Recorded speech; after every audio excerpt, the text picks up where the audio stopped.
Jaya Radha Madhava Kunja Vihari. Hare Krishna, dear devotees, welcome back to Books Are the Basis, another interview on the importance of reading Srila Prabhupada's books. This is organized by the ISKCON Ministry of Education, trying to encourage devotees to read more often.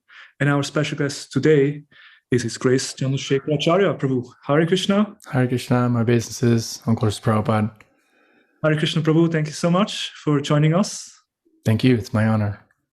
Chandrashekar Acharya Prabhu is, for many devotees, also quite well known. He has been quite active in ISKCON in many different ways. Prabhu joined ISKCON in 1996, actually originally born in Los Angeles, but then raised in Paris, so has this two kind of roots, American and French. And in the early days of his Krishna consciousness as a temple devotee, brahmachari, he was a book distributor and also quite successful book distributor. In 1906, he was #1 book distributor in America, and also later on traveled extensively for many years with His Holiness Bhakti Charu Maharaj, his spiritual master. He served him as a servant, assistant, secretary. Later on was involved in the Polish tour of Indradyumna Maharaj, one of the lead singers. And in 2009, Prabhuji decided to go back to academic studies and did a Master of Religion from the Oxford University. And at the moment, Prabhu is teaching Bhakti Shastri, so he's also involved in Prabhupada's books, also writing a book about his experiences in Krishna consciousness. And yeah, thank you so much for being with us. So we're looking forward to hear about your realizations on Prabhupada's books. Jai. Hare Krishna. Sorry.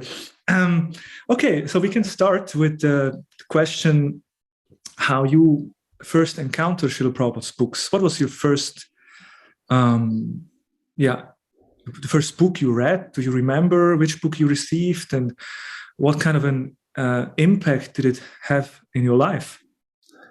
The first book I got was on Venice Beach, Los Angeles. I was 9 years old, walking with my mother on a Sunday morning. It's a walking street where there's a lot of people roller skating and juggling different things, and sort of a touristy area. And devotees at the time, especially 1984 or 82, 81, the Los Angeles ISKCON community was very strong, or a lot of devotees, let's say. So they had a Harinam party, a standing Harinam party. I don't know if it was every day or every week, but at least when I was there with my mom, they had this table and they were passing out free books, free small books. And they had free lemonade, prashadam. And I have to give credit to my mom, because sometimes you're doing Harinam and some child comes and the parent says, come here, Igor, this is a sect, and then they take the child away. Right. This time my mom was actually quite open. She let me walk towards the devotees. The devotee gave me a Coming Back, that BBT edition on reincarnation, with excerpts of Prabhupada's books. At the time, though, I had just moved back, quote unquote, to America from France, and I didn't know how to speak English that well. And at 9 years old or 8 years old, how much philosophy can you? But I remember looking at the pictures of that book. And then sometime we moved a lot subsequently, and I lost that book. But then when I was going to flying from New York City to from Los Angeles to New York, it was first year of university. I was going to college at Cornell University, upstate New York. And in the airport, in the Los Angeles airport, just a few minutes before boarding, some devotee stopped me in my tracks and gave me or sold me, I forget, a small book called Message of Godhead, which was written by Prabhupada before he went to America. And it's an essay on the 3rd chapter of the Bhagavad Gita. And I remember I was intrigued by Prabhupada's face, but the content was difficult for me to read. It was just so dense, and there were so many Sanskrit words that I just couldn't really relate to it. So that was but fortunately, there were the addresses of all the ISKCON centers, and so 6 months later in Paris, I was able to find the temple, and that's how I became involved with Krishna Bhakti through ISKCON, through that list of ISKCON centers on the back of that book. But that was really my first, I would say that, the first contact with Prabhupada's books. And do you remember some specific, I don't know, some sentences or some statements that kind of really... My memory is a little hazy, and I don't know if it's because I'm writing this memoir about those years just prior to converting, quote unquote, to Vaishnavism, and then ending it when I go back to college. And so I revisited that book. Okay. So the things that stick out to me now, I don't know if they stuck out to me back, 30 years ago or 28 years ago, or if it's what sticks out now. But I remember the first page talks about how, the transcendentalists are interested in things beyond the body, are interested in things beyond the body. And that I remember, at least the last time I read it, was quite impressive. Yeah. So that there's some reality or some source for pleasure beyond what we actually know. Yeah, it really seems like Prabhupada's books have a special potency of their own. They're unique. They're like in their own category. Yeah. That's we like to talk about that unique category of Srila Prabhupada's books. Maybe we can talk a little bit about how we can experience Prabhupada through his books, in a sense of, we both joined after Prabhupada left this world, of course, and we haven't met Prabhupada personally. But just by reading Prabhupada's books, we do get a chance to associate with him. What are your thoughts or realization on that? That statement or that claim applies now as much as it did in the 70s when Prabhupada was physically present here. Many Prabhupada disciples only had a few moments of association with him, right? One of his statements that comes to mind often as a motivation to read Prabhupada's books is when he is claimed to have said, my purports are my emotional ecstasies. You know that one? Yeah.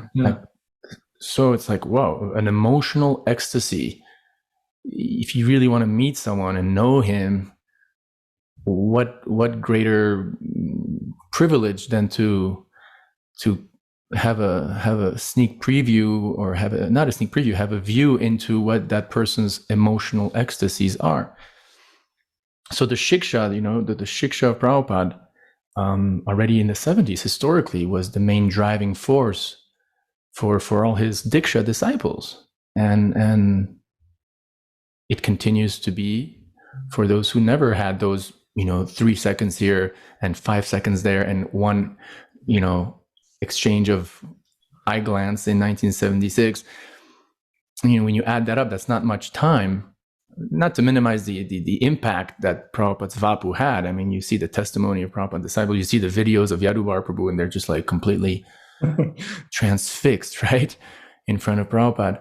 But yeah, the shiksha of Prabhupada was the driving force back then, and it continues to be. And really, there really is no other way to know Prabhupada. I mean, you can worship his murti. There's only a few ways to really know Prabhupada. You can serve his mission, worship his murti, read his books, and listen to his lectures. That his voice is him, and so hearing his lectures also is I would say is very important to get to know Prabhupada. These are two very relevant points you raised. That emotional ecstasies. It's something very intimate, right? And yeah, exactly. Yeah, and then to actually that we have access to that through reading Prabhupada's purports. It's a beautiful point to be more aware. Yeah. I just, we're really, one thing I'd like to say off the bat is, speaking of Prabhupada's purports, we're really lucky. And when I say we, I mean you, me, the devotees in our generation, and perhaps for, I don't know, a couple hundred years. But there's a problem may show up, and let the devotees deal with that in their, when time comes. But language changes. Language evolves. Shakespeare's English is unreadable by most people today. So that means that there's good chances that the English that Prabhupada used to write his purports will maybe be difficult to understand in X centuries to come.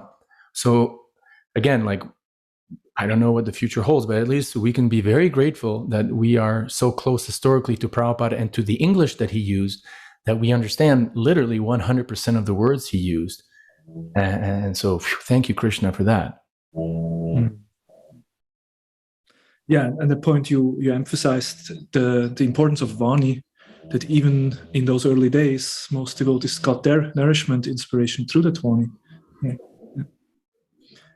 Now, another point which just came to my mind when we introduced yourself in regards to preaching, because you're a book distributor, for many years you distributed books, and I heard also you met quite interesting people on the airports, right? You gave books to some well-known personalities.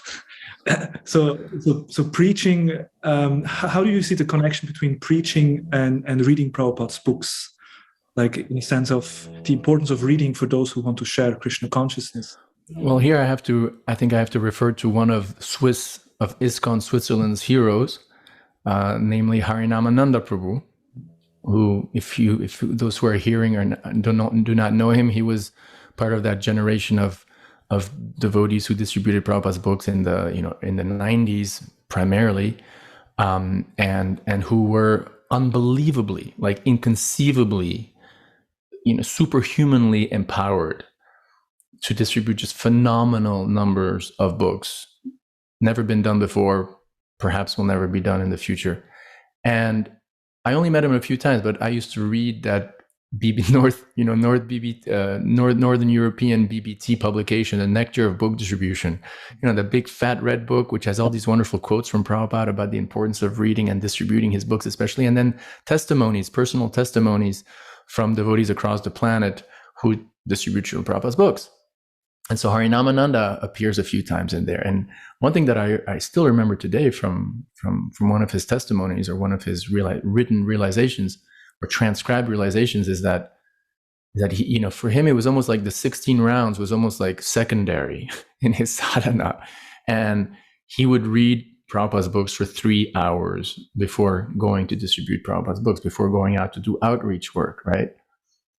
And if you have, so to answer your question, the effect, the empowerment, Krishna Shakti Vinana Hetar Pravartana, Kaviraj Goswami says, right? And in order to spread the Sankirtan movement, one has to be empowered, and one is empowered by the mercy of the senior devotees, and among them, in the center place, Srila Prabhupada, the founder Acharya of ISKCON. I remember 2 incidents to illustrate this point. Personally, I remember once I was distributing Srila Prabhupada's books in Austin, Texas, and at one point I was just like, you know what? I'm just gonna stop. I'm gonna read. And maybe I was inspired, actually. Maybe I had just reread or read that statement by Harinamananda Prabhu. So I went to the University of Texas Library, and thanks to the library party from the 1970s, Bhakti Tirtha Swami and so on, there was a full set of Srimad Bhagavatam, in that library. So I picked a quiet place, and I never did this before. I read like 5 or 6 hours straight. The 5th canto, descriptions of the hellish planets. I mean, the intense part of but 5 hours, literally watch in hand. And I remember when I walked out of that library, it's like, by the mercy of Prabhupada, by the mercy of associating with the Bhagavatam and Prabhupada, this double dose of powerhouse, I was literally like seeing souls everywhere. It was just like, my God. And another example, Nitya Prabhu, a friend from Croatia who lives in London, and he drives a lot. Or when he was on the Polish tour, he drove these heavy equipment, not tractors, but big, trucks moving tents and stuff. And so he had to do a long distance. So I'll always remember one day he said, I had to drive from X city to X city, and I drove for 8 hours. And I had Prabhupada's lectures on for 8 hours, and I was listening attentively. And when I arrived, I walked out of that truck, and my mom, and I could relate to what he was saying, because that's exactly how I had felt when I came out of that library after reading Prabhupada's books for 5 hours. So the empowerment definitely comes from the holy name. I mean, the holy name is Krishna, ultimately, is the one who empowers. But that Shakti of Krishna is magnified or is distilled and fed into our mouth by Prabhupada's words and Prabhupada's voice and Prabhupada's purports.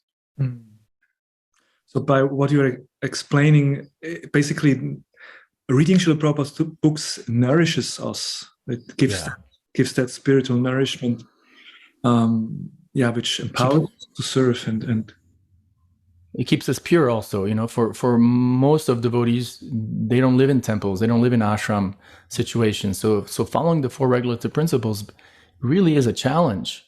It's a daily battle, when you're completely living alone and you don't have that sangha supporting you and financial dependence on an ashram, which is a natural motivator to get up and be there in Mangalarti. Otherwise, you can't live there.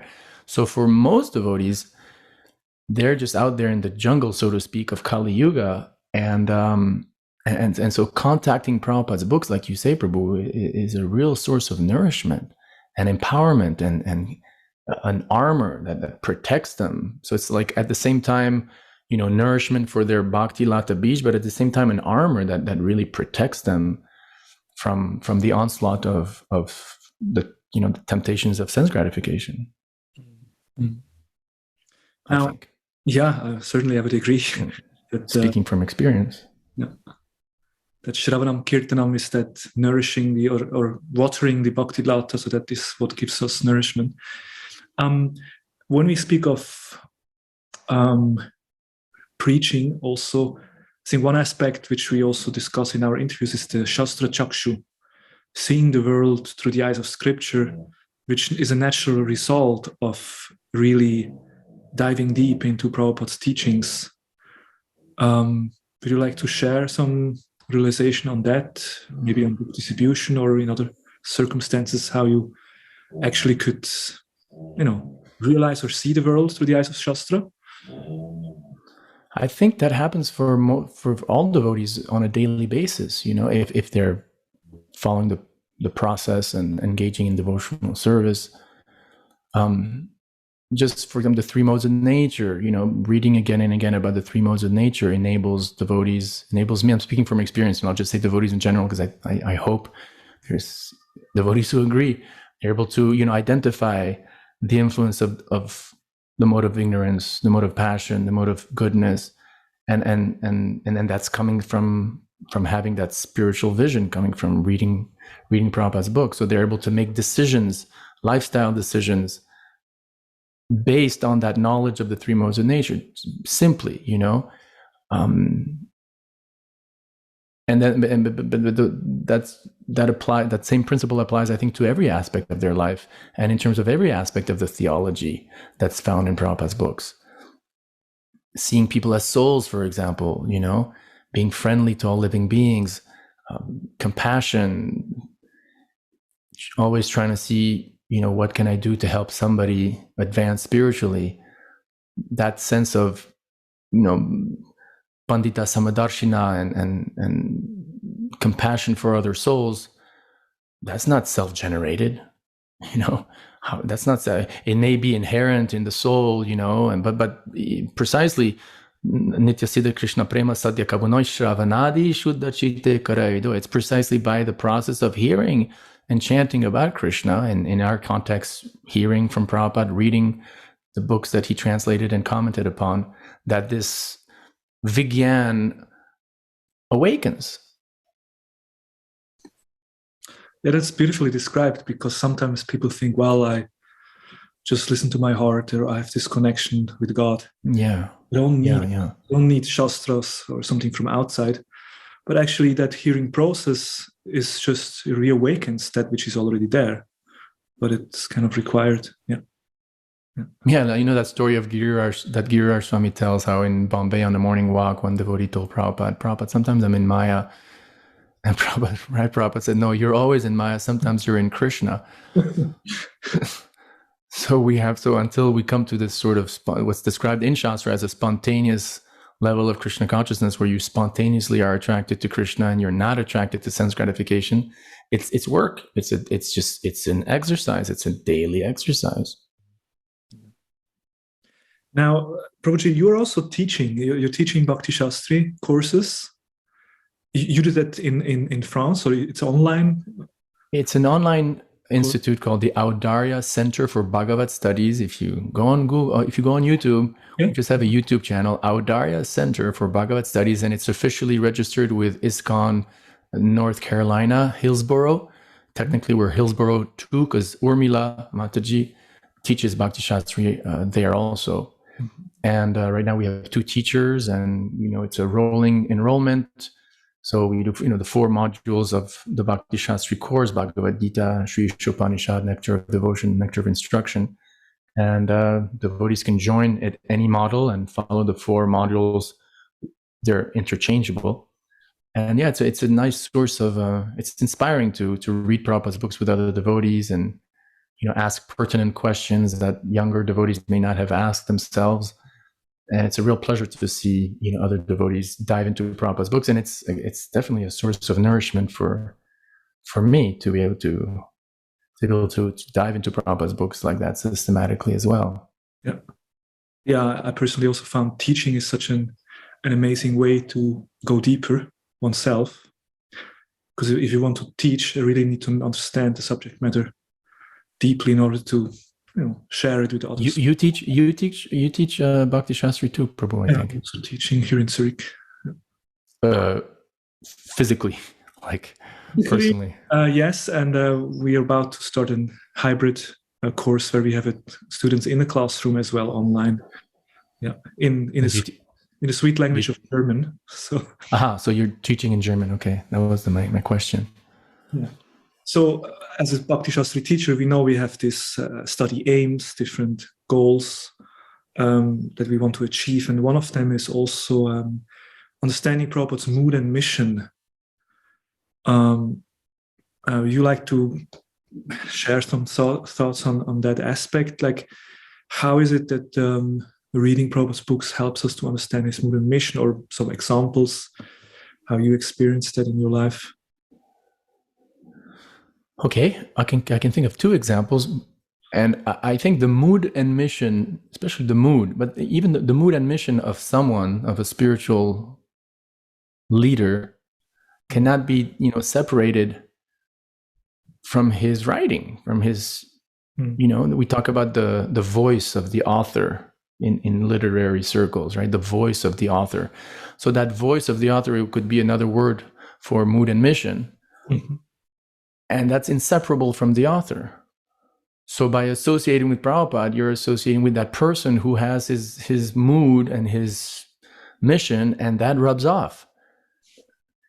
If there's one thing, in my humble opinion, with the association I had with all the Prabhupada disciples that I hung out with, that I associated with, if there's one thing in common that they all share, to a greater or lesser degree, but really they all share it, in my opinion. And that's something that I claim really rubbed off from Prabhupada very prominently, is this intense concern and almost spiritual, healthy, therefore, obsession with helping suffering humanity, with helping souls come out of Maya and take shelter of Krishna and avoid suffering in the cycle of birth and death. That constant meditation on, and there's proof of that. Like Harikesh Swami at the time, he mentions in one of his writings, I think it's in that Nectar of Book Distribution, he's quoted there, right, where he was transcribing Prabhupada's books. It was his turn, I guess, to be Prabhupada's secretary. They were in Vrindavan at the time. Prabhupada was transcribing the 7th canto of the Bhagavatam, and he came to Prahlad Maharaj's prayers. And Harikesh Swami at the time recalls, wow, Prabhupada's really in the mood of Prahlad Maharaj, who says, I dvot vijay paraduratyaya, etc. I'm not concerned. I don't want to go to the Himalayas alone. I'm concerned about these, as Prabhupada translates, fools and rascals. That's another thing. When you read Prabhupada's books, there's a few utilizations of specific terms or expressions that they're so Prabhupada, that that's Prabhupada, like 100%, a thing that only Prabhupada would say, and that endears you to him. So he came to Prabhupada the next day, according to his testimony, and said, Prabhupada, it seems like you're really in the mood of Prahlad Maharaj. And according to him, Prabhupada replied, said, yes, I'm always thinking about these fools and rascals. You know. Another testimony, like Hridayananda Goswami remembers he was on a car ride returning from a morning walk in Los Angeles, and they drove by Rancho Park, which is this large park in Westwood, basically, where there's a golf course. And when Prabhupada looked at these golfers, and they were old golfers, like retired men, and he started crying, like tears fell through his eyes. And then he said something to the extent, I don't know the exact words, but this is a paraphrase. He said, these men only have a few years left to live, and they're wasting their time, you know, putting this ball in a hole. And it hurt him so much that tears were gliding from his eyes. One story that Bhaktivedanta Swami tells that he witnessed personally, coming to the mood, you know, of Prabhupada. In 1977, a few weeks before Prabhupada left his body, some disciple of his came to Prabhupada and asked him, Prabhupada, what is my Siddha Swarup? You know that story, Prabhu? You share it with us? So what is my Siddha Swarup, he said. And according to Bhaktivedanta Swami, Prabhupada became livid in anger, so much so that his lower lip started trembling. And these are the words that he said, not more, not less. He said, you rascal, your Siddha Swarup, you rascal, your Siddha Swarup. 3 times he said it. You rascal, your Siddha Swarup. He was so angry that the only thing that he could actually formulate in terms of language was you rascal, your Siddha Swarup. Then he cooled down a little bit, some silence, and then he told them, don't worry about your Siddha Swarup. When you are ready or qualified, I will reveal what is your Siddha Swarup. You know, and there's that famous saying, work now, samadhi later. So when you hang out with Prabhupada and Prabhupada's books and hear his lectures, and you hang out with those who hang out with Prabhupada, I'm sorry if I use the word hang out, it's a California expression. I don't mean to be, you know what I mean, like too loose here.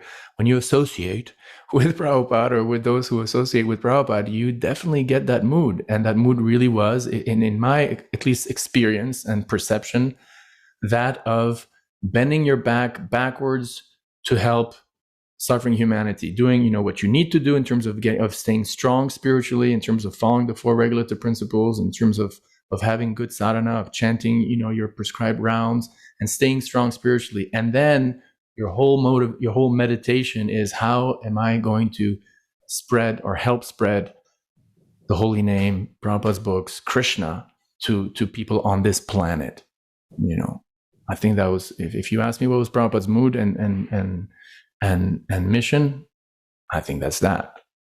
Yeah, that compassionate heart of a Vaishnava who really wants to help.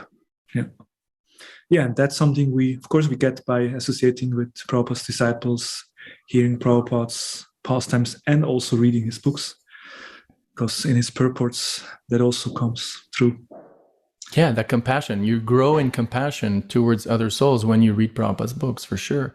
And when you stop reading Prabhupada's books, then you don't feel because then you see, like you're talking about Shastra Shakshu, when you're associating with Prabhupada's books, you're seeing the world through Shastra. And so you're reminded constantly that we're not this body, that this world is a place of suffering, that souls are suffering, and they need Krishna's mercy. But when that connection with Shastra is cut, then you're no longer getting that reminder, so to speak. And therefore you start seeing really with just your material eyes. They're not so unhappy, let's not bother them. Or of course we don't want to bother anyone in the sense of being fanatical and dogmatic. But you know what I mean? Like the sense of compassion, goes down. It's all good. The sense of compassion goes down to the degree that we disconnect ourselves from Prabhupada's books. So again, the importance of staying in touch with Srila Prabhupada, not only for our own spiritual development, but also for making sure that we are in that mood of helping others. That is beautiful. Now, there is a reason why we have these interviews, because there was a perception that devotees do not read so often, and that's why we try to encourage devotees to do so. So that one question that we often also bring up in these discussions is, how would ISKCON be different if devotees actually would read Prabhupada's books on a regular basis, like let's say an hour per day, and every single ISKCON member would actually do that? How would that change our movement, or what would be your understanding? Well, this is, I mean, I'm sorry, but at the same time, I'm not sorry. And it's kind of a joke, but it's kind of reality. I bet that there would be a lot less illicit sex in ISKCON, and not just illicit, there would just be a lot less sinful life in general. There would be a lot less of the breaking of the regulative principles, you know, because devotees would be getting that param drishtva, that higher taste that Krishna talks about in the 2nd chapter. And devotees would just be a lot more Krishna conscious. So as a result, there would probably be a lot less quarreling, a lot less politics, a lot more perhaps efficiency in increasing the membership of ISKCON, you know, and turning souls towards Lord Chaitanya. There would be perhaps probably a lot more ecstatic kirtans and happy devotees and you know, very spiritually tasting prasadam. There's a few thoughts. So it would have a big impression, or a big impact for sure. Because if it has an impact on our lives, then it must have an impact on the community as well. Of course, we do understand that not everyone is like a bookworm, or like a person who really, you know, like loves to read for hours and hours. So that also is important to recognize that there is devotees with different natures. At the same time, just hearing from Prabhupada and having that connection with Prabhupada is just part of our daily sadhana. I think. Yeah, even if one has a very sort of so-called Shudra guna and karma, or any devotee, regardless of their conditioning, according to the 3 modes of nature, you know, whether he's a Brahmin Vaishnava, Kshatriya Vaishnava, Vaishnava, Shudra Vaishnava, whatever, or a weird mixture of them all, as we all are, these mutts in Kali Yuga, Kalo Shudra Sambhava. Like you say, I think the principle of chanting Krishna's holy name and hearing, either reading or hearing, and maybe I could say, if you allow me, before we end, to speak a little bit about hearing audiobooks of Prabhupada, which have saved me for years. That is, you know, for everybody, that has to be part of the daily recipe, of the daily diet, daily spiritual diet, if you know, you want to be somewhat healthy spiritually. Yeah, so let's talk a little bit about the diet that is good for us. We spoke about the importance so far, but in practice, you know, about reading practice, how can we make sure to read more often? You mentioned audiobooks, which is another way to. Everybody has different, you know, styles. Like, for example, Navina Nirada Prabhu, we both know Navina Nirada. He doesn't listen to any lectures. He just reads. He just opens his Kindle and just reads. And so there's different moods, different tastes for different, you know, different strokes, different shloks for different folks. Speaking for myself, I remember from the very beginning, I was living in the ashram in Los Angeles, in Paris, and in New Mayapur. And then my dad gave me some money, and I asked my mom in Los Angeles to send me Amala Bhakta Prabhu's audiobooks. Remember Amala Bhakta, who's now Amala Bhakta Swami? And I remember I devoured that nectar of instruction. I mean, I remember the Sunday feast kirtan was going on downstairs, and I was up in my room listening to Amala Bhakta Prabhu's narration of nectar of instruction. It was just like nectar. And I've been doing that ever since, in the sense of hearing Prabhupada's books in audio format. Before I forget, there's a new group out in New Vrindavan, ISKCON New Vrindavan, called the Bhaktivedanta Vedic Library. Have you heard of it? The Bhaktivedanta Vedic Library. It's a very wealthy devotee, Tulsi Prabhu, who kind of sponsors the whole thing. This top of the line audio studio with top of the line production, just, you know, on the top par of the best recording is in audible.com. And all of Prabhupada's books with the purports. Because, you know, when I was growing up in Krishna consciousness, I always wanted, Amala Bhakta Prabhu didn't do a Bhagavad Gita with purports. And he didn't do a Bhagavatam with purports. It's only the verses. And, you know, they're wonderful. We should focus on the verses. But as we know, the purports are also extremely important and a source of great empowerment and nourishment. So now this devotee called Damodar Prabhu, who already is known for having recorded the Chaitanya Bhagavat in a less quality audio recording, is the narrator. And if you go to Bhaktivedanta Vedic Library.com, there's all these books for free. You can download them for free, or you can, listen online. And the whole Bhagavatam with purports is there now. And so when I'm, in the morning, like first thing I wake up, boom, I'm listening, to Facebook and Instagram. Oh no, I'm sorry, I meant to Prabhupada's books. As a matter of fact, this is not a joke, because these social media gadgets are so addictive. I've for the last year or so, I have two devices. I work with Apple. This is not an iPhone. This is an iPod. They're going to discontinue them, unfortunately. But this is meant for children. There's no SIM card, and I block every single app on there, except just an MP3 player. So that, because if you're listening or reading from your same phone that you get your notifications on, you have to be a real hero in terms of sense control to not succumb to those notifications. Let's face it. So I've divided both. I put my phone away somewhere, and then during the morning I just use this. And I what I do, and I like to share this with you because it's something that I really like a lot. Sometimes when devotees read together, they'll read a verse, then the purport, and then they come back to read the verse again, and then they go to the next verse, and they read the verse, purport, and then come back to that verse, sort of a sandwich each time. So this is like, for example, I'm listening to the first canto. Mm-hmm. So, I press play, I listen to it. The absolute truth is both subject and object, and there is no qualitative difference. So that's the purport. So what I do is I put a bookmark, because you can put an audio bookmark. So I put a bookmark when it's, it says verse 9, I put a bookmark, and I listen to that verse maybe once, twice, 3 times, to really get the verse. And then I listen to the purport. I let the purport play. And then when there's a really cool sentence that Prabhupada might say, I may put a bookmark there. And then when I get to the end of the purport, verse 10, I put a bookmark there. But before listening to verse 10, I just press this back arrow and I go back to verse 9. And I listen to that one again once or twice. And then I go to verse 10 and listen. And I do that walking. I like to take these walks, and I have, either good noise cancellation headphones or whatever.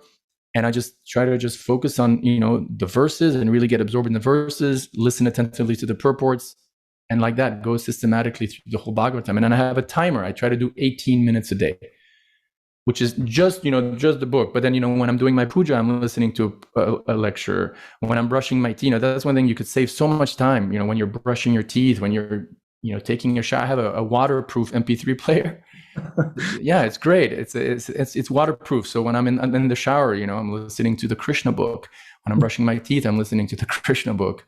But dedicating, at least whatever X amount of minutes per day to just reading Prabhupada's books is a great source of inspiration. So if you're not the book type to read, then listen to, there's all these audiobooks available.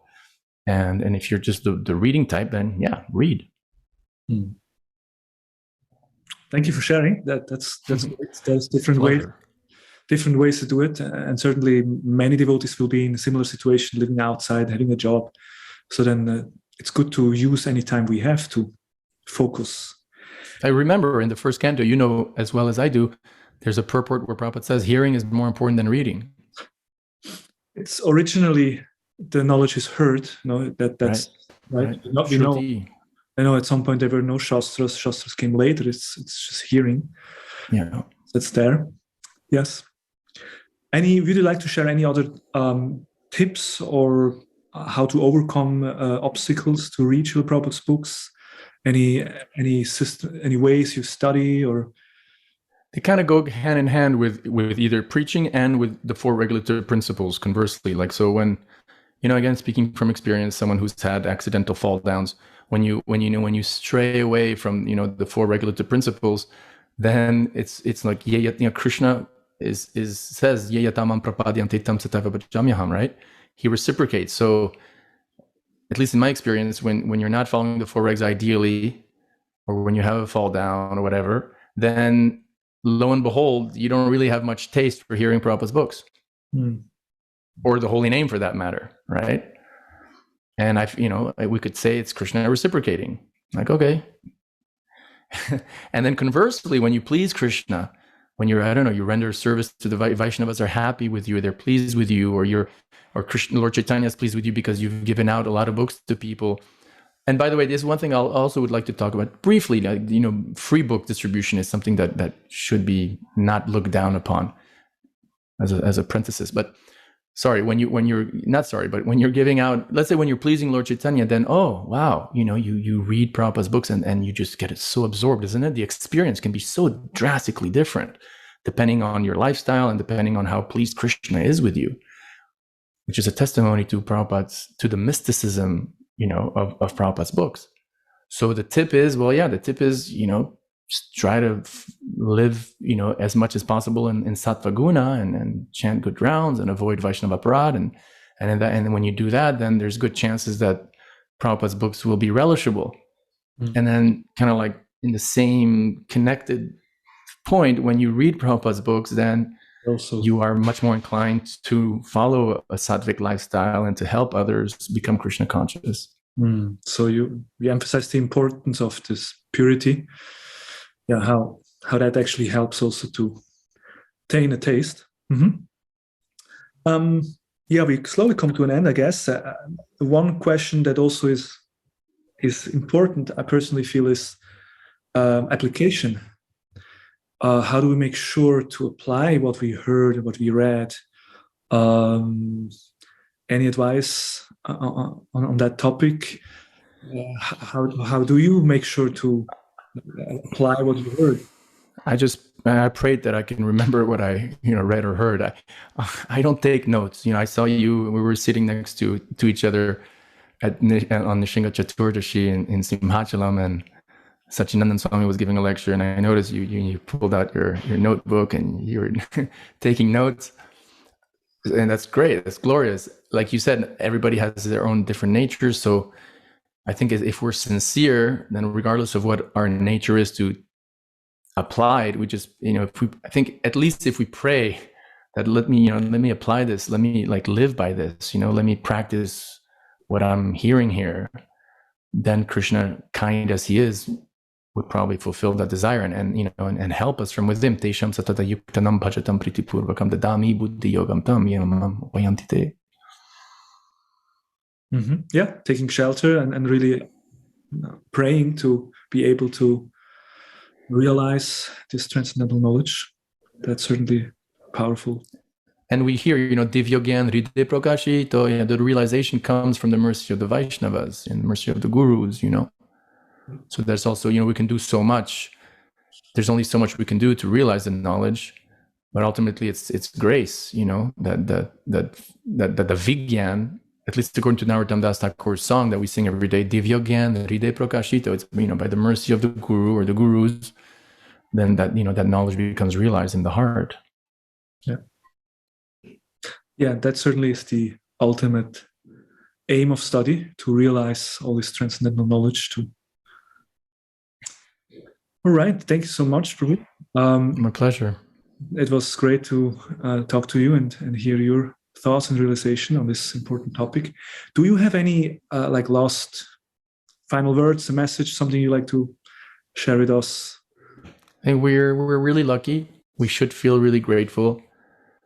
We should feel lucky. We should feel grateful to have come to not just monotheism, but monotheism in its most, I would say, sophisticated and beautiful form, namely Vaishnavism, or even Gaudiya Vaishnavism, Chaitanya Vaishnavism. And we should just continue serving the mission and serving Prabhupada's books and serving the holy name and staying in the association of devotees and doing whatever we can, whatever Krishna allows us to do to help this planet become more Krishna conscious. Yeah, being grateful and then also sharing that mercy with others. Thank you so much, Chandrashekar, Acharya Prabhu. Thank you, Prabhu. Hare Krishna, Srila Hare Prabhupada. Krishna. Jai. Srila Prabhupada ki jai. Hare Krishna, Krishna Krishna, Hare Hare, Hare Rama, Rama Rama, Hare Hare.